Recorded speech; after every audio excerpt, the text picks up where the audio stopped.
구약성경 728면에 있습니다.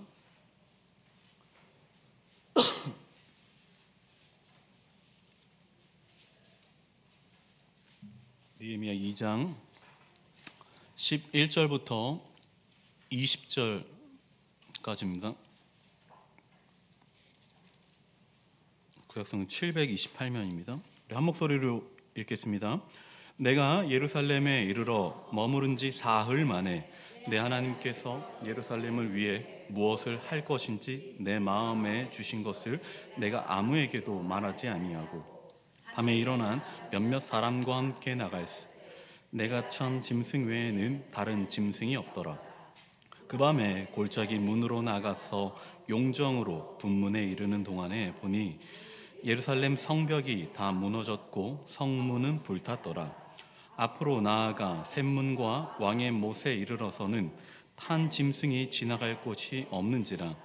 그 밤에 시내를 따라 올라가서 성벽을 살펴본 후에 돌아서 골짜기 문으로 들어와 돌아왔으나 방백들은 내가 어디 갔었으며 무엇을 하였는지 알지 못하였고 나도 그 일을 유다 사람들에게나 제사장들에게나 귀족들에게나 방백들에게나 그 외에 일하는 자들에게 알리지 아니하다가 후에 그들에게 이르기를 우리가 당한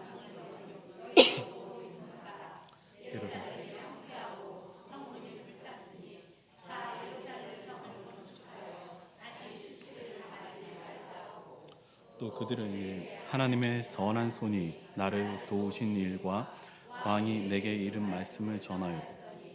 그들의 말이 일어나 건축하자 하고 모두 힘을 내어 이 선한 일을 하려 하며 호론 사람 산발락과 종이었던 암몬 사람 도비아와 아라비아 사람 게셈이 이 말을 듣고 우리를 업신여기고 우리를 비웃어 이르되 너희가 하는 일이 무엇이냐 너희가 왕을 배반하고자 하느냐 하기로 내가 그들에게 대답하여 이르되 하늘의 하나님이 우리를 형통하게 하시리니 그의 종들인 우리가 일어나 건축하려니와 오직 너희에게는 예루살렘 성 아무 기업도 없고 권리도 없고 기억되는 바도 없다 하였느니라. 아멘. 예, 할렐루야. 우리 옆에 분들하고 인사할까요? 잘 나오셨습니다. 네, 네. 밖에 구경할 꽃도 많고 또 날씨도 좋은데 예배에 나오신 여러분들 축복합니다. 다시 한번 인사할 때 당신이 꽃입니다 이렇게 인사하겠습니다. 꽃입니다. 네. 개나리, 진달래, 벚꽃 다 있네요. 네. 할미꽃은 없습니다.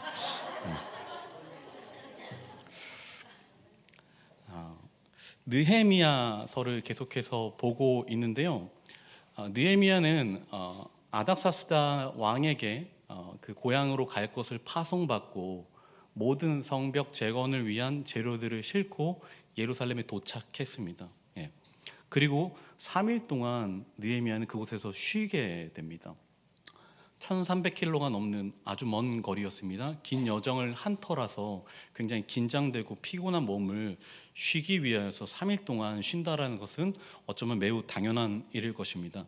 근데 느헤미야가 쉬고 있는 이 휴식 시간은요, 단순히 진짜로 몸을 쉬기 위한 그런 휴식이 아니었다라는 것입니다.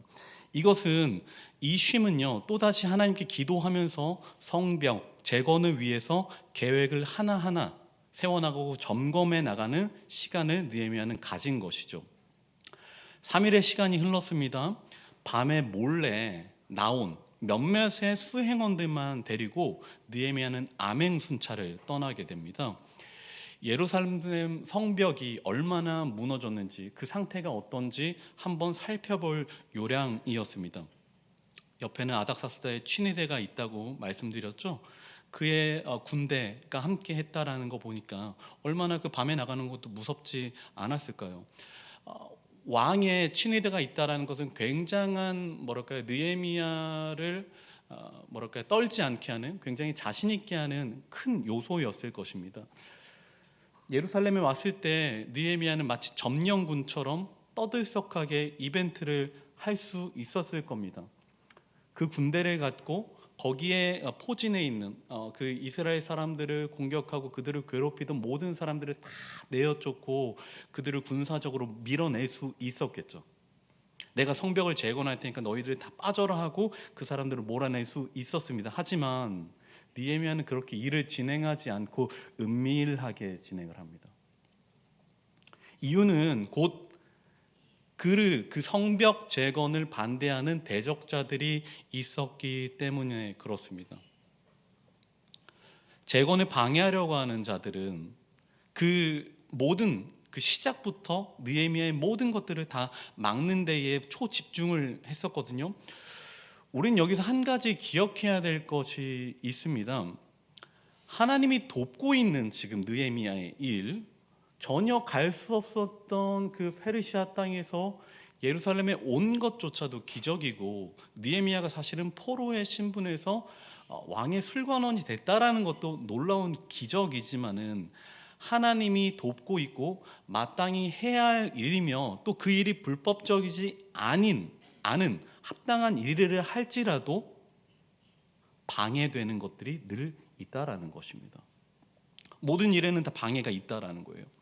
왕의 허락도 있고요, 왕의 깃발도 있고요, 충분히 힘을 발휘할 수 있지만은 그 주변에 도사리고 있는 느헤미야를 향한 많은 방해들이 존재한다라는 것입니다. 특별히 이 일을 방해하고 있는 세 사람이 나오는데 그 사람의 이름은요, 산발랏, 도비야, 게셈이라는 사람이에요. 이 사람들은 느헤미야서 후반까지 계속해서 등장하면서 느헤미야를 아주 못살게 굴고 성벽 재건을 끝까지 방해하는 세 사람입니다. 산발랏, 도비야, 게셈. 일사천리로 일을 진행해야 되기 때문에 느헤미야는 지금 밤에 몰래 나가서 순찰하는 형태를 취한 것이죠. 한 가지 우리가 느헤미야를 보면서 집중해야 될, 먼저 봐야 될 것이 하나가 있는데 그것은 무엇이냐면요, 앞에 나왔던 여러 선지자들이 있단 말이죠. 근데 그 선지자들은 꼭 이런 부분이 등장해요. 하나님이 그들에게 일을 맡길 때에, 하나님이 선지자를 사용하실 때 무슨 말이 나오냐면 바로 하나님의 영이 어떤 선지자에게 임했다, 이런 말이 꼭 등장을 하거든요. 아니면 하나님이 그에게 말씀을 주셨다, 하나님이 그에게 계시를 내려주셨다, 이런 말들이 늘 등장해요. 하나님이 명령하셨고 그와 함께 하신다라는 말이 늘 선지자들의 글에는 등장하거든요. 근데 느헤미야서에는 그런 내용이 안 나와요. 느헤미야서에는요, 하나님이 그와 함께 하셨다, 하나님이 도와주셨다, 하나님의 말씀이 그에게 임했다, 영이 함께한다, 그런 말이 안 나옵니다. 다만 느헤미야는 하나님이 주신 이 확실한 마음을 붙잡고, 하나님이 주신 이 확실한 마음을 붙잡고 그냥 계속해서 일을 해나가고 있는 거예요. 이것은 하나님에게 느헤미야가 드릴 수 있는 신뢰이자 믿음의 고백입니다. 믿는 사람의 일은 잘 진행되기도 하지만 분명 어려움도 있습니다. 그러나 믿는 사람의 일은 어떻게 흘러가는지 보니까 늘 되어지는 쪽으로 흘러가요. 안 되는 쪽으로 가는 것이 아니라 하나님이 돕고 있는 일은요, 뭔가 어려움이 늘 있지만은 되는 쪽으로 점점점 흘러가요. 그것을 우린 뭐라고 합니까? 섭리라고 하죠. 그렇죠? 보이지 않는 손길. 섭리를 가장 잘 표현한 거는요, 하나님의 보이지 않는 손길이 나를 쓱 인도하고 있는 거예요. 우리는 이것을 또 다른 말로 순풍이라고 할 수도 있겠죠. 하나님이 불어주시는 대로 흘러가는 것, 하나님이 인도하시는 대로 쓱 가는, 돛담배가 바람에 자신의 그 몸체를 맡기듯이 쓱 가는 것. 근데 고집대로 버티는 사람도 종종 있죠. 그래서 예전부터 우리나라에는 아주 좋은 격언이 있지 않습니까? 맞고 할래, 그냥 할래. 하나님의 일을요, 어떤 사람은 맞고 해요. 한 대 얻어 터지고 순종하는 사람이 있는가 반면에 그냥 처음부터 끝까지 주님 믿고 따라가는 사람이 있는 것이죠. 여러분들은 그냥 하시는 은혜가 있길 바랍니다. 느헤미야는요, 짐승을 타고 예루살렘 성벽을 순찰하는데 밤에 몰래 나와서요, 마치 이런 거예요. 밤에 아주 껌껌한 그 검은색 승용차를 타고 한 바퀴를 도는 것 같습니다. 어두운 밤이니까 그 형체가 보이지 않잖아요. 그러니까 느헤미야는 짐승 한 마리를 타고 몰래 수행원들과 함께 성벽을 한 바퀴 돕니다. 자, 13절을 우리가 한번 읽어볼 텐데요. 13절 한번 함께 읽어볼게요. 그 밤에 골짜기 문으로 나가서 용정으로 분문에 이르는 동안에 보니 예루살렘 성벽이 다 무너졌고 성문은 불탔더라. 아멘. 자, 여기에 첫 절에 보니까요, 골짜기 문으로 나가서 용정으로 분문에 이르렀다라고 되어 있습니다. 분문이 뭘까요? 영어에 보면요, 여기를 덩게이트라고 되어 있어요. 무슨 느낌이 드십니까? 똥이죠. 우리 말로 하면요, 똥문이에요, 사실은. 여기는 지금 약간 이제 성경이 약간 고상하게 표현해서 분문이라고 되어 있는데요. 덩이라는 말은 똥이라는 말이고요. 똥문이라는 것은요, 성전에서 나오는 온갖 더러운 것, 쓰레기, 그리고 사람들이 진짜 배설한 것들이 드나드는 통로가 바로 이 덩게이트입니다. 지금도 예루살렘 그 성에 가면요, 덩게이트가 아직도 살아 있어요. 물론 거기 사람들이 들락날락 거리지만 여전히 덩게이트라는 것이 있고 이 시대에도 있었습니다. 이 장면을 통해서 우리는 느헤미야의 시선이 어디에 있는지 알 수 있습니다. 13절을 다시 보면요, 이렇게 되어 있습니다. 나가서 용정으로 분문에 이르는 동안에 보니라고 되어 있습니다. 보니. 예. 보니는요, 원래 원어로 소베르라고 하는 그 뜻을 갖고 있는데, 이것은 뭐냐면은 의학적인 용어예요, 원래. 그래서 의사가 환자가 왔을 때 환자를 아주 세밀하게 살펴보는, 면밀하게 살펴보는 그 상태를 말하는 거예요. 그거는 우리 성경에서 보니라고 되어 있어요. 그러니까 느헤미야는 밤에 몰래 나가서 성벽을 한 바퀴 쭉 도는데, 그냥 한 바퀴 뚝 도는 게 아니라 아주 세심하게 하나하나 그 모습들을 보면서 의사가 마치 환자를 진찰하듯이 하나하나 체크를 했다라는 거죠. 아주 꼼꼼히 살펴봤다라는 거예요. 분문이라는 것, 아주 더러운, 온갖 더러운 것들이 쏟아져 나오는 그 통로에, 그 성문 밖에는, 그 성문 근처에는 누가 살고 있었을까요? 온갖 쓰레기가 다 들락날락거리는 그 분문에는 누가 살고 있었을까요? 부자가 살았을까요? 가난한 사람이었을까요? 그렇죠. 가난한 사람이 거기 사는 거예요. 생계가 막막한 사람들이 분문에 사는 것입니다. 이들은요, 이미 이스라엘 자체는요, 사람들에게 침략받고 고통받아서 이미 일반 사람들의 생활을 영위하지 못하고 있습니다. 최하의 삶을 살고 있거든요. 근데 이 민족 가운데 그 중에서도 가장 힘없고 약한 사람들, 그런 사람들은 늘 그 생계의 경계면에 살아가지 않습니까? 느헤미야는 지금 그 사람들을 살핀 거예요. 분문에 살아가는 사람, 그 사람들을 살펴본 거죠. 마치 의사가 환자를 보듯이. 이미 폐허가 된 땅, 사람들이 살아가기 어려운 땅, 아니 근데 그 중에서도 최하층민이 살아가는 곳이 바로 분문이라는 겁니다. 느헤미야의 이 시선, 보니라는 그 단어, 이것은 누구의 시선과 같을까요? 예수님이 뭐라고 합니까? 너희 소유를 팔아 가난한 자에게 주라. 이사야의 말씀은 이렇게 되어 있습니다. 주 여호와의 영이 내게 내리셨으니 이는 여호와께서 내게 기름을 부으사 가난한 자에게 아름다운 소식을 전하게 하려 하심이라. 누구의 선언입니까? 하나님의 말씀이고, 이것이 바로 하나님의 시선이라는 거예요. 가장 가난한 사람, 가장 궁핍한 사람, 그 생계의 경계면에서 힘들게 살아가는 사람의 하나님의 시선이 거기에 꽂혀 있는 것이죠. 느헤미야는 하나님의 시선을 갖고 있는 사람이기 때문에 성벽에서 많은 문들이 있고 많이 둘러봐야 될 곳이 있지만 느헤미야의 심정이 머무르는 곳은 바로 분문. 그는 언제나 철저히 준비하고 계획하는 아주 꼼꼼한 사람이었습니다. 늘 계획 속에서 일을 진행해 나가는 사람이 바로 느헤미야예요. 느헤미야는 행정가예요. 느헤미야는 최고의 행정가입니다. 모든 것들은 늘 은밀하게 준비하고 있었습니다. 원래 그의 성품이 차분하고 계획적이고 철두철미하게 보이기도 하지만 일이라는 게 그렇지 않습니까? 아주 큰 일을 앞두고 많은 사람들에게 막 다 떠벌리고 이야기하면요, 이미 그 일 자체가 맥이 빠져버려요. 그리고 사공이 많아지는 거죠. 근데 느헤미야는 이런 일들을 미리 좀 방지하기 위해서 모든 것들을 좀 차단하고 철저한 계획 속에서 하나하나 진행시키기 시작하는데요.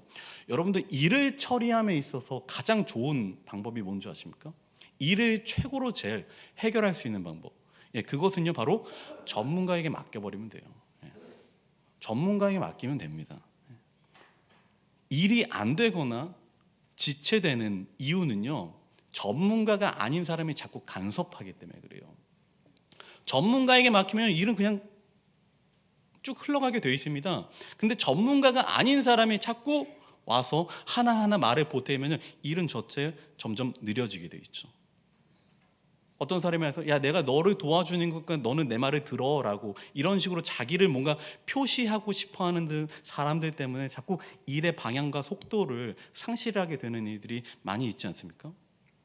몇 년 전에 이런 일이 있었어요. 우리나라에 저희 강원도에 엄청나게 큰 산불이 발생했었습니다.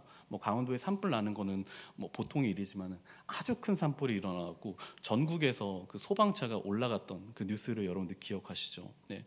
아주 큰 피해가 있었는데 그럼에도 신속하게 대응하면서 이후에 불이 다 꺼진 이후에 어떤 것들이 잘 됐는지 사람들이 이제 분석을 했단 말입니다. 그래갖고 분석을 해서 결과를 딱 내놨는데 그 중에 제일 잘한 것 중에 하나는 무엇이냐면은 그 소방관들에게 의례적인 보고를 하지 말고 그 지휘부에게 모든 일들을 맡긴 거예요. 그걸 최고 잘했다라고 평가를 하고 있습니다. 보통은 어떤 일이 발생하면 높은 사람이 거기 가잖아요. 그럼 우리가 뉴스에서 흔히 보는 장면은 뭐죠? 그 사람들은 앉아있고 소방관 중에 최고 직책 높은 사람이 와서 그 일들을 모두 막 브리핑하는 장면들을 우리가 많이 보지 않습니까? 아니죠. 그냥 불 끄는 거는 불 끄는 사람한테 맡기면 되는 거예요. 그죠? 뒤에 있는 사람은 모든 행정적인 일을 책임져 주면 되는 겁니다. 전문가에게 일을 맡기면요, 해결이 돼요. 근데 쓸데없이 다른 사람이 가서 이래라 저래라 하면은 일은 점점 느려지는 것이죠. 제가 왜 이 말을 드리냐면은 아닥사스다 왕을 한번 보자고요. 아닥사스다 왕은요, 이미 페르시아에서부터 느헤미야를 돕기로 작정했습니다. 군대를 주죠. 그리고 성벽 재건할 수 있는 수많은 재료들을 다 줬습니다. 근데 거기에다가 주면서 토를 달지 않아요. 야, 내가 이러한 재료들을 줄 테니까 너 가갖고 거기다가 카페트는 요 색깔로 해라, 이렇게 말하지 않아요. 모든 재료를 주면서 야, 성벽은 그래도 요즘은 좀 화이트 톤이 낫지 않냐 이러면서 자기가 색상을 정해주지 않습니다. 어떤 거는 이렇게 해라, 어떤 거는 저렇게 해라 하지 않습니다. 참견하지 않습니다. 누구한테 맡깁니까? 느헤미야라는 전문가에게 모두 다 맡기는 거예요. 그러니까 이후에 우리가 보겠지만은 느헤미야가 일을 해나가기 시작하는데 엄청나게 빠른 속도로, 그리고 엄청나게 그 완전히 철저하게 계획한 그 계획대로 일이 진행되는 것을 우리가 보게 될 것입니다. 하나님의 일을 맡은 사람은요, 꼼꼼해야 돼요. 흥분해서 열정만 앞세우면요, 일을 그르칠 수 있습니다. 성령께서 우리의 마음에 그 중심에 온전함을 보신다라면 행여 그 사람의 원래 성품이 아주 혈기 넘치고 막 열정적이고 뭔가를 행동하는 일에 훨씬 급한 사람이라 할지라도 성령께서는 그의 그 마음을 좀 완급 조절해 주실 거예요. 주님이 돕는 일이라면요. 손만 대면 다 될 것 같은 일, 손도 안 대고 코 풀 것 같은 일에도 하나님의 지혜를 구하면서 일을 도모하시길 바랍니다. 그게 하나님의 사람의 모습입니다. 성벽이 무너져서 당장 이스라엘 사람들이 겪는 것은 무엇이냐? 바로 고난이죠. 곤경이죠. 침략이죠. 수탈당함이죠. 그리고 성벽이 없으니까 계속해서 나타날 수밖에 없는 불안감이라는 게 존재합니다. 나를 보호해 줄 수 있는 성벽이 없다라는 것, 무방비한 상태. 우리 집에 만약에 벽이 없다고 생각해 보세요. 성벽이 무너져서 생긴 고통은요, 외형적인 고통입니다. 예. 고난당하고 바람 불면 춥고 비 오면 물이 새고요. 사람들이 우리의 모든 그 삶을 들여다볼 수 있는 성벽이 없으니까 이거는 외형적인 고통입니다. 근데 우리는 영의 사람으로서 한 차원 더 깊이 봐야겠죠. 더 큰 문제는 무엇입니까? 성벽이 무너졌다라는 것은 그들의 마음이 무너져 내렸다라는 것과 동일한 거예요. 영적인 타락을 의미하는 겁니다.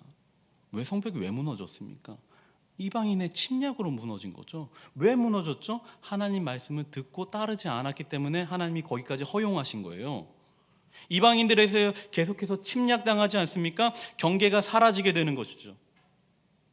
이스라엘 사람들이 갖고 있는 이 마음의 경계는 뭐냐? 출애굽기 19장에 나오는 뭐죠? 너희가 바로 제사장 나라, 거룩한 백성. 이 마음의 중심이 점점 허물어지는 것이죠.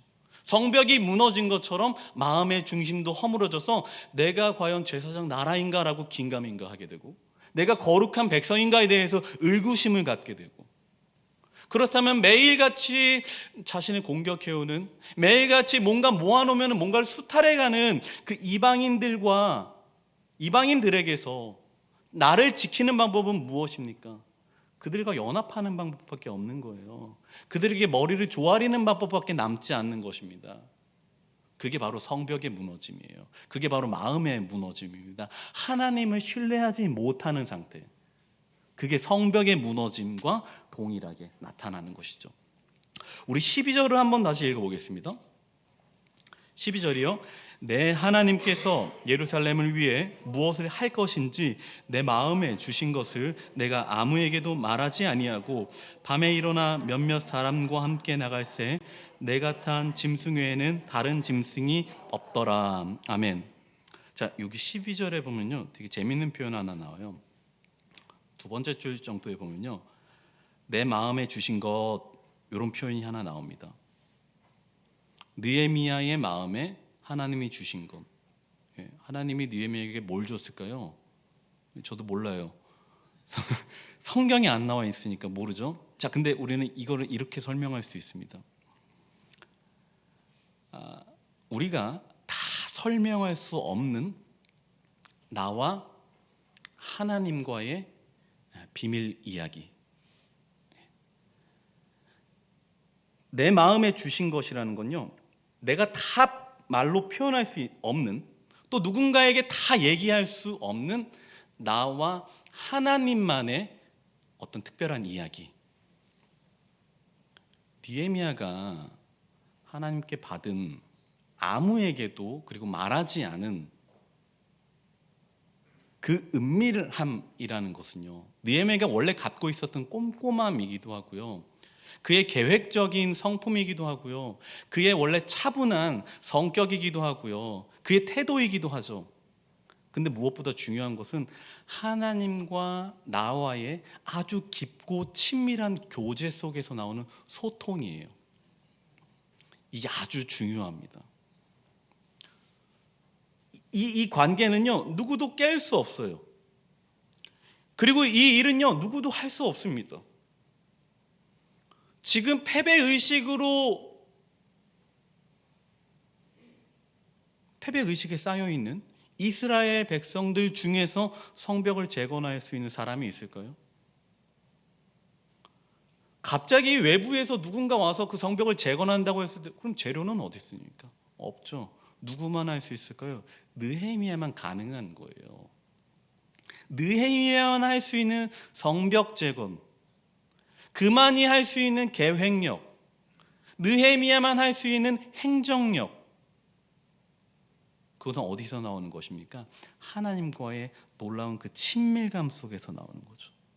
느헤미야가 언제나 그렇죠. 왕께 나아감에 있어서 잠시 묵도하고, 그리고 그가 고백하죠. 하나님의 선한 손이 나를 돕고 있다라는 그 확고한 그 믿음 때문에, 하나님과 늘 소통하고 있는 그 소통 때문에 느헤미야는 어떠한 환경에서도 무너지지 않고, 또 영적인 침략과 수탈에도 견디게 만들어주시는 하나님의 그 무한히 우리에게 주시는 힘을 의지하고 있는 것이죠. 우리는 요거를 조금 더 편한 말로 은혜라고 말하는 거예요. 저는 오늘 여러분들 기도하면서 하나님과 나 사이에 은밀한 소통이 있게 되길 바랍니다. 누구도 넘볼 수 없는, 오직 하나님과 나 사이에 하나로 연결된 그 소통의 창구가 여러분들에게 있기를 축복합니다. 내 마음에 주신 것, 요거를요 옛날 그 개역 한글 성경에 보니까요 감화하신 것이라고 되어 있어요. 그 표현이 저는 좀 더 좋은 것 같아요. 하나님이 내 마음에 주신 것, 요걸 조금 더 직설적으로 표현하면요 하나님이 내 안에 넣어주신 것이래요. 원어를 쭉 따라가다 보면 그런 그 결론이 나오게 됩니다. 하나님이 감화하신 것이라는 것은 하나님이 내 안에 직접 넣어주신 것, 이렇게 볼 수 있습니다. 우리 교회는요 어떤 분은요 교회에 어떤 어지러진 물건을 보고요 딱 보는 순간 어떻게 정리할지 머릿속에 딱 나타나게 되고 그분의 손이 닿는 곳마다 착착착착 정리가 되어지는 것을 우린 볼 수 있습니다. 마침 이 꽃이 있네요. 이 꽃을 딱 보면요 우린 이거 어떻게 하지? 이거 어떻게 동그랗게 했을까? 근데 하신 분에게는 그 지혜가 있어요. 그죠? 저는 못해요. 근데 이거 딱 보는 순간 그런 아이디어들이 막 생겨나는 거죠. 어떤 찬양을 볼 때에 우리가 이 찬양을 어떻게 하면 하나님께 더 은혜롭게 영광 돌리면서 하나님께 감사의 찬양을 올려드릴 수 있을까? 어떤 분은 그걸 딱 보는 순간 그게 딱 느껴져요. 알게 된다라는 거예요. 어떤 새로운 사람을 만나서 어떻게 양육할지 아이디어가 떠오르는 거죠. 그것은 우리에게 어떤 특별한 음악성이 있거나 우리의 배움의 깊이가 있어서가 아니라 무엇입니까? 하나님이 우리에게 넣어주신 거예요. 다 있어요. 왜 발휘하지 않으십니까? 다 있어요. 하나님이 우리를 부르셔서 우리에게 하나하나 넣어주신 것, 그것들을 발견하시고 감사하는 시간 되기를 바랍니다. 우리 20절도 한번 읽어보겠습니다. 20절 한번 읽어볼게요. 내가 그들에게 대답하여 이르되 하늘의 하나님이 우리를 형통하게 하시리니 그의 종들인 우리가 일어나 건축하려니와. 아멘. 그의 종들인 우리가 일어나 건축하려니와 이렇게 되어 있어요. 근데 이거를 조금 더 편한 번역으로 보니까 이렇게 되어 있습니다. 하나님의 종인 우리가 해야 할 몫이 있다. 이렇게 되어 있습니다. 하나님의 종들인 우리가 해야 할 몫이 있다. 좀 전에 제가 하나님께서 나에게 넣어주신 것이라는 표현을 썼습니다. 자, 우리는 이렇게 생각할 수 있죠. 하나님이 우리에게 각자에게 넣어주신 것, 그거 달란트구나 생각할 수 있어요. 그것도 맞아요. 근데 달란트라고 말하기에는 조금 약간 부족하다고 생각이 들어요. 달란트는 다른 사람도 있잖아요. 그죠? 믿지 않는 사람도 갖고 있는 게 달란트거든요. 그러면은 뭐라고 생각해야 될까? 바로 우리에게 주신 하나님의 소명의식. 이게 바로 하나님께서 우리에게 넣어주신 것입니다. 그게 바로 소명의식이라고 하는 것입니다. 소명의식이라는 것은요, 늘 기쁘고 즐겁기만 한 일이 결코 아니에요. 그러면은 무엇이냐? 좀 전에 20절에 읽었던 것처럼 종인 우리가 마땅히 해야 할 목, 바로 거룩한 부담감을 느끼는 일인 것이죠. 우리가 충분히 잘할 수 있고 충분히 할 수 있는 일이지만 그것은 우리에게 늘 기쁨을 주지 않습니다. 때로는 그것은 우리에게 좀 힘든 상황을 주기도 합니다.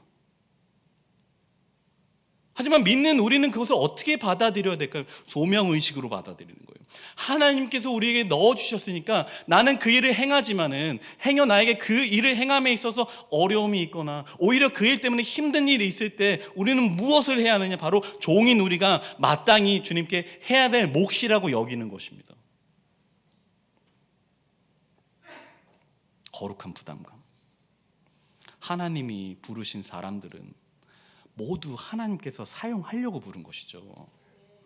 하나님의 부름에 응답하고 기꺼이 그 일을 해내고 책임지고 아버지께 기쁨이 되는 여러분들이 되기를 축복합니다.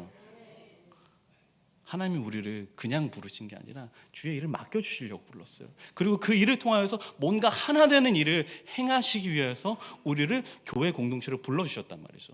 그래서 그 사실을 기억하시기 바랍니다. 그래서 이 우리 교회는 단 한 사람도 필요 없는 사람이 결코 없고, 하나님이 여러분들 사이에 각자에게 넣어주신 소명의식이라는 것이 있어서 어떤 분은 청소로, 어떤 분은 건물 관리로, 어떤 분은 강단을 꾸미고, 또 어떤 분은 사람들과 교제하고 친교하는 것으로, 사람들을 양육하는 것으로 여러분들에게 소명의식을 부어주셨다는 사실을 인지하시고 마음껏 우리 교회에서 사용하시길 축복합니다.